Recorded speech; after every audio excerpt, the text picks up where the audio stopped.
Hello everyone, welcome back to my YouTube channel. मैं हूं आपका ट्यूटर अमन और आज हम लोग पढ़ने जा रहे हैं ओम्स लॉ। इससे पहले मैंने 5 लेक्चर्स डाल चुका हूं चैप्टर इलेक्ट्रिसिटी के और आज है लेक्चर नंबर 6 जिसमें मैं पढ़ाने जा रहा हूं ओम्स लॉ। इससे पहले मैं electric current, electric field, electric potential, potential difference, electric charge, इन सब के बारे में आपको बता चुका हूँ। और आज मैं आपको पढ़ाने जा रहा हूँ करंट और पोटेंशियल डिफरेंस के बीच में क्या रिलेशनशिप होती है उसके बारे में।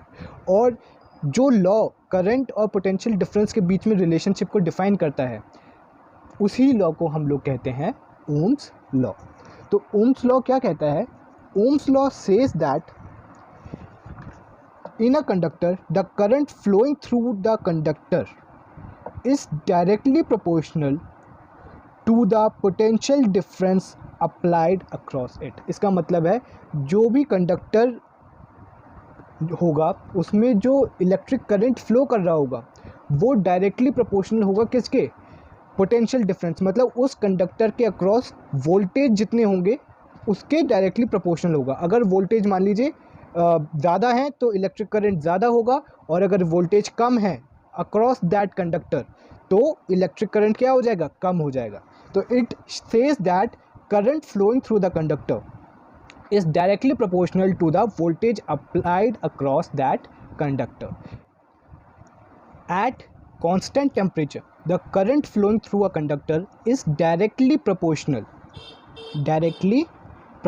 to the potential difference along its end।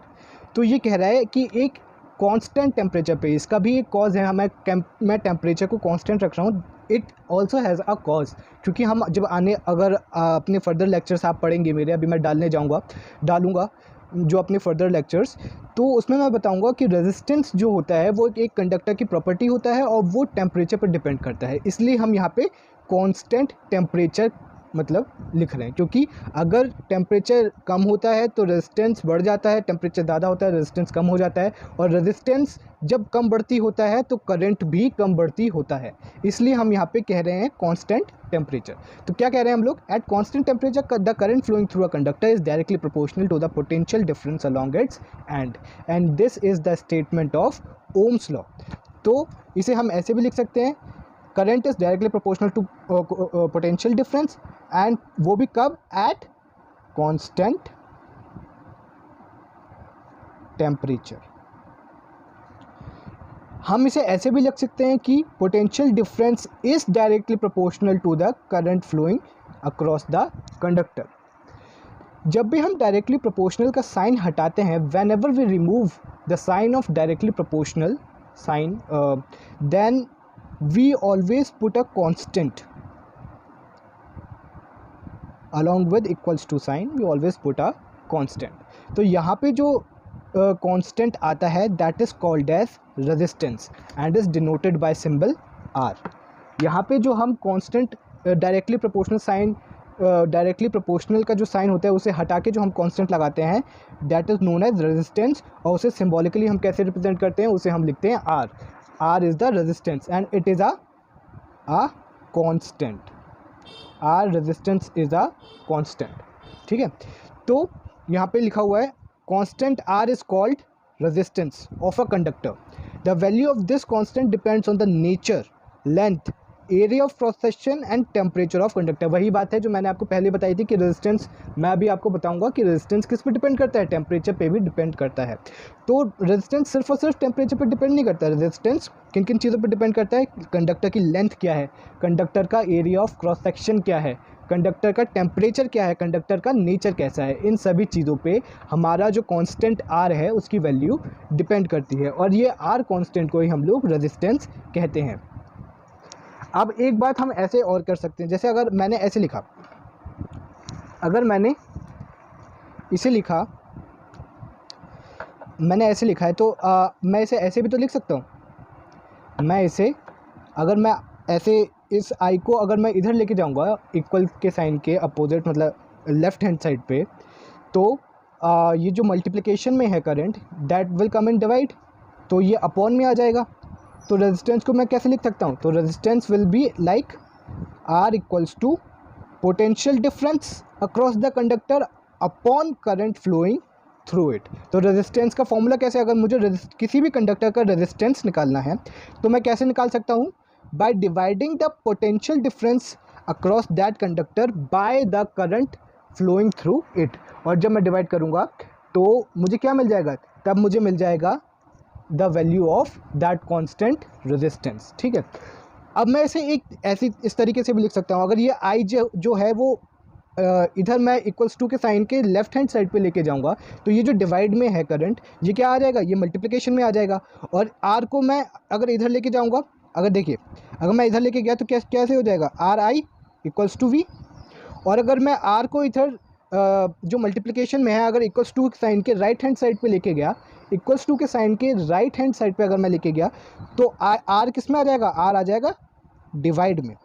तो एक हमें एक फार्मूला और मिल गया, एक फार्मूला और मिल गया। और ये फार्मूला क्या है, इस फार्मूले में हम करंट अक्रॉस द कंडक्टर निकाल सकते हैं अगर हमें उसके अक्रॉस कितना पोटेंशियल डिफरेंस क्रिएट किया गया है ये पता हो और उस कंडक्टर का रेजिस्टेंस कितना है ये पता हो, तो हम उसके across current flowing through it या करंट उसके अक्रॉस कितना पास हो रहा है वो हम निकाल सकते हैं। कैसे, I equals to potential difference upon resistance of that conductor. इससे मुझे दो चीज़ें पता चली, इससे मुझे ये पता चला कि जो करंट है, ये जो मुझे पहले भी पता था कि current is directly proportional to potential difference across it. ठीक है, तो डायरेक्टली प्रोपोर्शनल का मतलब क्या है, अगर मान लीजिए मैंने मुझे पहले से भी पता था कि this current is directly proportional to potential difference across the conductor. तो इसका मतलब ये है अगर मैंने पोटेंशियल डिफरेंस को बढ़ाया तो करंट अक्रॉस दैट कंडक्टर भी बढ़ जाएगा। अगर मैंने मान लीजिए 10 वोल्ट से पोटेंशियल डिफरेंस उसके अक्रॉस 20 वोल्ट कर दिया तो करंट भी उसी तेज़ी से बढ़ जाएगा। अगर मान लीजिए वो 2 एम्पियर था तो 2 एम्पियर की जगह 4 एम्पियर हो जाएगा करंट। और अगर मान लीजिए पोटेंशियल डिफरेंस मैंने 10 वोल्ट से 5 वोल्ट कर दिया तो जो करंट उसके अक्रॉस था 2 एम्पियर से घट के वो 1 एम्पियर हो जाएगा। इसका मतलब है करंट, अगर पोटेंशियल डिफरेंस हम कंडक्टर के अक्रॉस बढ़ाएंगे तो करंट बढ़ेगा, और अगर हम पोटेंशियल डिफरेंस कंडक्टर के अक्रॉस कम करेंगे तो करंट भी कम हो जाएगा। एंड हमें दूसरी चीज़ ये पता चली that current is inversely proportional to resistance. इसका क्या मतलब हुआ, इसका मतलब ये हुआ कि जिस कंडक्टर का रेजिस्टेंस कम होगा उसमें से करंट ज़्यादा पास करेगा और जिस कंडक्टर का रेजिस्टेंस ज़्यादा होगा उसमें से करंट कम पास करेगा। तो इन्वर्सली प्रोपोर्शनल का मतलब है इन्वर्स रिलेशनशिप होती है, अगर कंडक्टर का रेजिस्टेंस ज़्यादा है तो करंट कम फ्लो होगा और अगर रेजिस्टेंस कम है तो करंट ज़्यादा फ्लो होगा। तो यहाँ पे भी ये लिखा हुआ है, देख लेते हैं कि ये स्टेटमेंट क्या कह रही है। The ratio of potential difference applied between the ends of the conductor and the current flow through it is a constant quantity called resistance. तो ये जो स्टेटमेंट है ये कह रही है कि एट अ पर्टिकुलर टेम्परेचर, ठीक है, एक किसी भी पर्टिकुलर टेम्परेचर पे जितना मतलब जो पोटेंशियल डिफरेंस उस कंडक्टर के अक्रॉस है और जो करंट उस कंडक्टर के अक्रॉस बह रहा है उसका जो रेशियो होता है ना, उसको जब हम डिवाइड करते हैं तो वो हमेशा क्या आता है, कांस्टेंट आता है। मान लीजिए ये कंडक्टर है, देखिए इसकी लेंथ फिक्स्ड है, लेंथ ए है, area of cross section L A है, लेंथ एल है, और ये मान लीजिए ये कंडक्टर कौन सा है, ये कंडक्टर आयरन का है और ये 25 डिग्री सेल्सियस पे रखा हुआ। तो मतलब मैंने क्या किया, मैंने इसकी सारी प्रॉपर्टीज़ कांस्टेंट कर दी, इसकी लेंथ कांस्टेंट कर दी, एरिया मैंने इसका डिफाइन कर दिया कि इतना ही एरिया है, टेम्परेचर मैंने इसका कांस्टेंट कर दिया और इसका नेचर कि ये किसका बना हुआ है, ये कंडक्टर आयरन का बना हुआ है। तो इस रेजिस्टेंस की सारी प्रॉपर्टीज़ कांस्टेंट है। अगर मैं इसके अक्रॉस पोटेंशियल डिफरेंस लगाता हूँ 20 वोल्ट का तो करंट इसके अक्रॉस मिलता है मेरे को 4 एम्पियर का। तो अगर मैं इसका रेजिस्टेंस निकालूंगा तो रेजिस्टेंस क्या आएगा, 20/4, कितना आया 5। रेजिस्टेंस कितना आ गया, 5 ओम आया। अब मैं देखता हूँ अगर मैंने इसके अक्रॉस 20 वोल्ट ना लगा के पोटेंशियल डिफरेंस इसके अक्रॉस कितना लगा दिया, 10 वोल्ट लगा दिया, 10 वोल्ट लगाया मैंने, मतलब पोटेंशियल डिफरेंस घटा दिया, पोटेंशियल डिफरेंस मैंने इसके अक्रॉस घटा दिया और 20 वोल्ट की जगह 10 वोल्ट कर दिया, तो करंट 4 एम्पियर नहीं रहेगा, करंट अपने आप ऑटोमेटिकली इस तरीके से कम होगा, और इतना कम होगा कि जब हम इन दोनों को डिवाइड करेंगे, पोटेंशियल डिफरेंस और करंट को डिवाइड करेंगे, तो रेशियो कितना आएगा, 5 ही आएगा। तो ये भी कम होके कितना हो जाएगा, ये करंट कम होके कितना हो जाएगा, 2 एम्पियर हो जाएगा। तो देख लीजिए, अगर 10 वोल्ट मैंने कर दिया तो रेजिस्टेंस वो करंट कितना हो गया, 2 एम्पियर हो गया, और जब मैंने इसे डिवाइड किया तो कितना आ गया, 5 आ गया। अभी भी रेजिस्टेंस क्या आया, कांस्टेंट आया। अब मान लीजिए मैं इसे बढ़ा देता हूँ, बढ़ा के कितना कर दिया मैंने, 40 कर दिया। इसके अक्रॉस मैंने पोटेंशियल डिफरेंस कितना लगा दिया, 40 वोल्ट लगा दिया। तो इसके अक्रॉस जो करंट फ्लो कर रहा होगा वो ऑटोमेटिकली बढ़ जाएगा, और बढ़ के कितना हो जाएगा, 8 एम्पियर हो जाएगा, 8 एम्पियर। और देख लीजिए 40 और 8, अब जब मैं डिवाइड करूंगा तो तब भी जो रेशियो आएगा that will be constant, that is 5 ओम। इसका मतलब ये है, चाहे अगर हम किसी कंडक्टर के अक्रॉस पोटेंशियल डिफरेंस बढ़ाएंगे तो करंट उतना नहीं रहेगा, करंट भी बढ़ जाएगा, बढ़ के इतना हो जाएगा कि उसका रेशियो फिर से आर के बराबर आ जाए। और अगर पोटेंशियल डिफरेंस हम कम करेंगे तो करंट भी अपने आप कम हो जाएगा, ताकि रेशियो क्या रहे, कांस्टेंट रहे। तो अभी तक जो मैंने आपको पढ़ाया उससे हम कुछ स्टेटमेंट्स, कंक्लूसिव स्टेटमेंट्स पे पहुंचे हैं कि current is directly proportional to potential difference and current is inversely proportional to resistance. ये तो मैं आपको बता ही चुका हूँ कि करंट जैसे जैसे, अगर मान लीजिए कंडक्टर के अक्रॉस जैसे हमने पोटेंशियल डिफरेंस बढ़ाया तो करंट भी बढ़ जाएगा, और कंडक्टर का अगर हमने रेजिस्टेंस घटाया तो करंट बढ़ जाएगा, और अगर हमने रेजिस्टेंस ज़्यादा किया तो करंट कम हो जाएगा। बट ये कब होगा, एट कांस्टेंट पोटेंशियल डिफरेंस। जब हमने पोटेंशियल डिफरेंस कांस्टेंट रखा होगा तभी मतलब हम ये ऑब्जर्वेशन देख सकते हैं। जैसे ये ऑब्जर्वेशन कब देखेंगे, जब रेजिस्टेंस कांस्टेंट होगा, और ये ऑब्जर्वेशन कब देखेंगे, जब पोटेंशियल डिफरेंस कांस्टेंट होगा। तो मतलब दो चीज़ों के बीच में हम रिलेशनशिप तभी देखेंगे जब तीसरी चीज़ क्या होगी, कांस्टेंट होगी। क्योंकि ओम्स लॉ में 3 चीज़ें हैं ना, कौन कौन सी चीज़ें हैं, करंट है हमारे पास, ठीक है, हमारे पास पोटेंशियल डिफरेंस है और रेजिस्टेंस है। तो दो चीज़ के बीच में रिलेशन देखते समय तीसरी चीज़ हमेशा कांस्टेंट होगी, ये आप अपने आप समझ जाना। अब एक ये स्टेटमेंट है, ये मैं आपको पहले बता चुका हूँ, फिर एक बार फिर से पढ़ लेते हैं क्योंकि बहुत इंपॉर्टेंट है। If potential difference across the ends of a conductor is doubled, the current flowing through it also gets doubled. इसका मतलब ये है, मान लीजिए ये है कंडक्टर, ये कंडक्टर है जिसकी लेंथ फिक्स्ड है, area of cross section fixed है, टेम्परेचर भी फिक्स्ड है, और ये आयरन का बना हुआ मतलब नेचर भी फिक्स्ड है, ठीक है। अब इसके अक्रॉस पहले था पोटेंशियल डिफरेंस V, तो करंट फ्लो कर रहा था इसके अक्रॉस I। तो जब V और I का रेशियो हमेशा क्या होता है, कांस्टेंट होता है, तो क्या आ रहा था, R आ रहा था। जब हमने क्या किया, जब हमने इस कंडक्टर के अक्रॉस पोटेंशियल डिफरेंस क्या कर दिया, बढ़ा दिया, बढ़ा के क्या कर दिया, 2V कर दिया। जब हमने इसका पोटेंशियल डिफरेंस 2V कर दिया तो क्या हुआ, V और I का रेशियो जो था अब वो क्या आएगा, R नहीं आएगा, वो R डैश आएगा, क्योंकि V की जगह यहाँ पे क्या आ गया, 2V आ गया। तो मतलब रेशियो गड़बड़ा गया। तो रेशियो को बैलेंस करने के लिए I भी बढ़ के कितना हो जाएगा, I बढ़ के 2I हो जाएगा। मतलब पोटेंशियल डिफरेंस डबल हुआ तो करंट भी क्या हो गया, डबल हो गया। तो करंट के डबल होने से क्या हुआ, अब पोटेंशियल डिफरेंस और करंट का रेशियो जब हमने किया तो क्या आया, तो फिर से ये R आ गया। तो इसका मतलब क्या हुआ कि when we increase the potential difference, जब पोटेंशियल डिफरेंस डबल होता है तो current across it also gets double, current भी डबल हो जाता है। क्यों, किस लिए, रेजिस्टेंस को कांस्टेंट रखने के लिए। रेजिस्टेंस क्योंकि फिक्स है, कांस्टेंट है, रेजिस्टेंस चेंज नहीं होता है, तो रेजिस्टेंस को चेंज होने से बचाने के लिए या रेजिस्टेंस को उतना ही रखने के लिए करंट को भी चेंज होना पड़ता है जब पोटेंशियल डिफरेंस को चेंज किया जाता है। ऐसे ही अगर पोटेंशियल डिफरेंस को हाफ कर दिया, मान लीजिए पोटेंशियल डिफरेंस को, जो V पोटेंशियल डिफरेंस था उसको मैंने क्या कर दिया, V/2 कर दिया, तो करंट भी I नहीं रहेगा, करंट भी क्या हो जाएगा, करंट भी हाफ हो जाएगा। करंट कितना हो जाएगा, I/2, ताकि जो रेशियो होगा ना पोटेंशियल डिफरेंस और करंट का, दैट कुड रिमेन कांस्टेंट।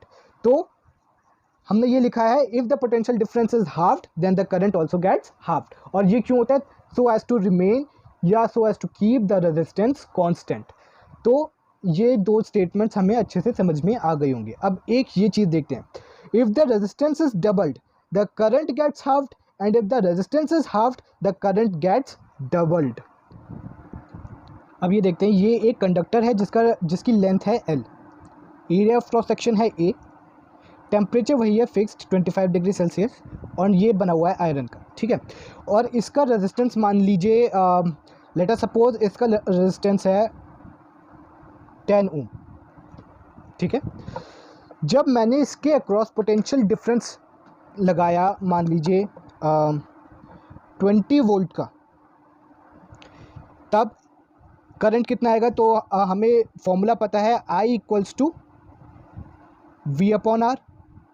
तो V हमारा है 20 वोल्ट और R हमारा हमें पता ही है 10 ओम, तो रेजिस्टेंस करंट कितना आ गया 2 एम्पियर। अब मैंने क्या किया, अब मैंने इस वायर जैसा एक और वायर इसके आगे जोड़ दिया, तो मतलब जो लेंथ थी जो पहले L थी ना, दैट बिकम्स 2L, मतलब लेंथ क्या हो गई, डबल हो गई। एरिया ऑफ क्रॉस सेक्शन वही रहा, टेम्परेचर भी वही है और नेचर भी वही है कि वो आयरन से बना हुआ है, बट क्या हुआ है, लेंथ डबल हो गई है। और अभी मैं आगे जाके जब आपको रेजिस्टेंस वाला लेक्चर पढ़ाऊंगा, रेजिस्टेंस ऑफ अ कंडक्टर का लेक्चर, तब आपको लेंथ और रेजिस्टेंस के बारे में जो रिलेशनशिप होती है पता चलेगी कि length is directly proportional to resistance. अगर हम रेजिस्टेंस को बढ़ाते हैं तो लेंथ को बढ़ाते हैं तो रेजिस्टेंस भी बढ़ जाता है। तो जब हमने लेंथ को डबल कर दिया तो हमारा रेजिस्टेंस ऑटोमेटिकली क्या हो जाएगा, डबल हो जाएगा। तो जो रेजिस्टेंस 10 ओम था पहले, अब वो कितना हो जाएगा 20 ओम। पर इसके अक्रॉस मैंने पोटेंशियल डिफरेंस उतना ही लगाया है। याद रखिए मैंने यहाँ पे बोला ना आपसे कांस्टेंट पोटेंशियल डिफरेंस, तो पोटेंशियल डिफरेंस मैंने क्या लगाया, मैंने यहाँ पे पोटेंशियल डिफरेंस वही लगाया है 20 वोल्ट, ठीक है। तो अगर मैं अब करंट अक्रॉस इट फाइंड करता हूँ, करंट की फॉर्मूला आपको पता ही है V/R। तो V क्या है, V पोटेंशियल डिफरेंस कितना है 20 वोल्ट और R कितना 20 ओम। अब जो करंट आता है दैट कम्स 1 एम्पियर। तो हमने ये देखा जब रेजिस्टेंस को हम देखिए, जब रेजिस्टेंस था 10 ओम और जब रेजिस्टेंस था 10 ओम, तब आता है क्या कहते हैं, current across that conductor 2 ampere. जब हमने रेजिस्टेंस को बढ़ा दिया एट कांस्टेंट पोटेंशियल डिफरेंस, तब जो करंट अक्रॉस दैट कंडक्टर आता है 1 एम्पियर। इसका मतलब है कि जब हमने रेजिस्टेंस को बढ़ाया तो एट कांस्टेंट पोटेंशियल डिफरेंस तो क्या हुआ, तो करंट अक्रॉस दैट कंडक्टर कम हो गया। इसका मतलब है current is inversely proportional to resistance. जब रेजिस्टेंस को बढ़ाते हैं तो करंट कम हो जाता है और जब रेजिस्टेंस को कम करते हैं तो करंट बढ़ जाता है। तो यही मैं इस स्टेटमेंट से आप लोगों को बताना चाह रहा था। अब एक चीज़ और देख लेते हैं कि अब ये वैसे हम लोगों ने अब बहुत ज़्यादा देख चुके हैं, बट एक स्टेटमेंट है, आप देख लीजिए।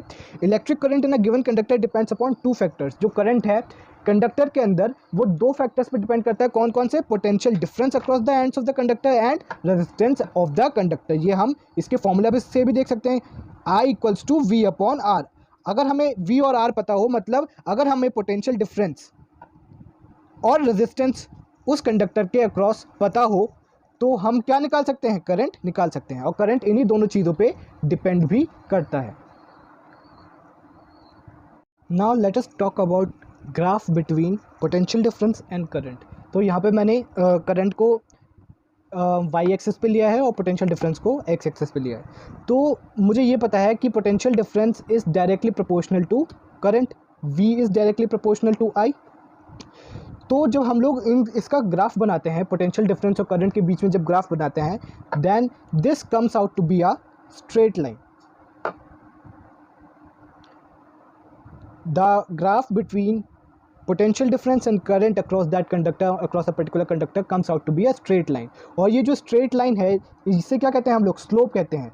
and this slope, ये slope हमें क्या signify करती है, ये slope हमें बताती है resistance। क्योंकि resistance constant है इसलिए ये slope क्या है, straight line है। तो so the graph between the current and potential difference comes out to be a straight line, and that straight line, that slope is called, that slope denotes the resistance which is constant। ठीक है, तो इसके आगे हम लोग पढ़ेंगे about resistance and what are the factors which affect resistance, and इसके आगे बहुत सारी और हम चीज़ें पढ़ने वाले हैं, resistances in series, resistances in parallel. So stay tuned. और आपको अगर आपको मेरी ये वीडियो अच्छी लगी हो तो वीडियो को लाइक करें, चैनल को सब्सक्राइब करें और ज़्यादा से ज़्यादा अपने फ्रेंड्स और अपने बैचमेट्स में मेरी वीडियोस को शेयर करें। Thank you.